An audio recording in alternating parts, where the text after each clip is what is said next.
The G7 summit in Canada was supposed to be a serious sit down, with Israel and Iran hammering each other and tensions spiking across the Middle East.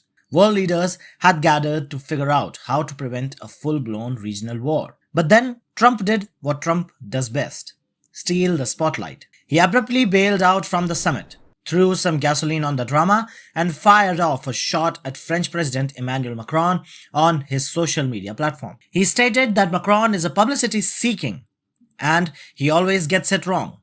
Trump posted that Macron has no idea that why he is on his way back to Washington. The reason is much bigger than what he says. Stay tuned. Now that is a classic Trump move, but anyone who has been watching all this knows that US-France relations have been bumpy for a while. From challenging the dollar hegemony back in 1960s to African power games to even Ukraine war, Macron has built a habit of poking Washington in the ribs. Actually, not just Macron, it is actually France that has a bad habit of poking United States again and again. Sometimes politely, sometimes not so much. And now Macron is trying to play the spoiler.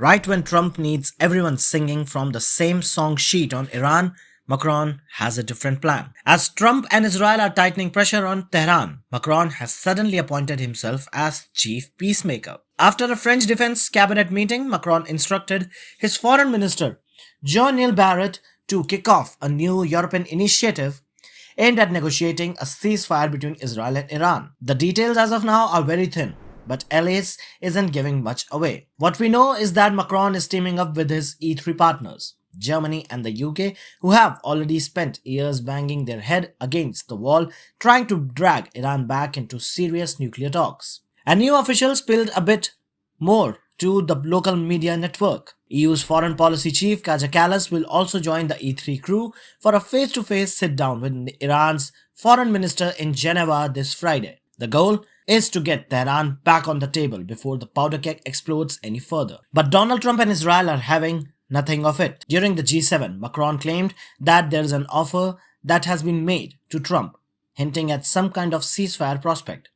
But Trump shut that down immediately, saying that he always gets it wrong. End of discussion. On top of that, Macron has openly called for Israel to cool it with airstrikes on civilian and non-nuclear targets. The French presidency didn't hold back, warning that Israeli strikes are now targeting more and more objectives that are not linked to any Iranian nuclear facility. But here's the real tension. While Europe keeps calling for restraint, Washington and Jerusalem are not in that mood.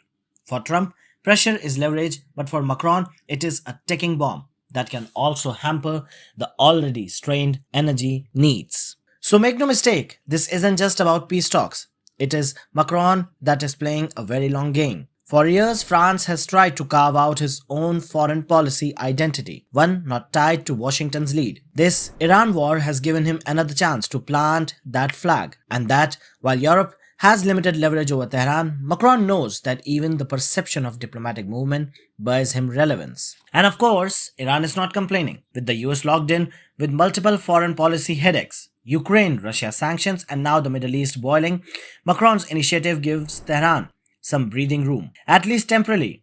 Whether it will change anything in long term, well, that needs to be seen in the next 2 weeks. But it is highly doubtful. But for now, Macron has thrown himself into the middle of Trump's game. Now whether Donald likes it or not. But yes, one thing is for sure, Macron's diplomatic stunt has added another layer of mess for Trump to navigate. And Iran, for the moment, might just enjoy having a European friend trying to slow the US train down.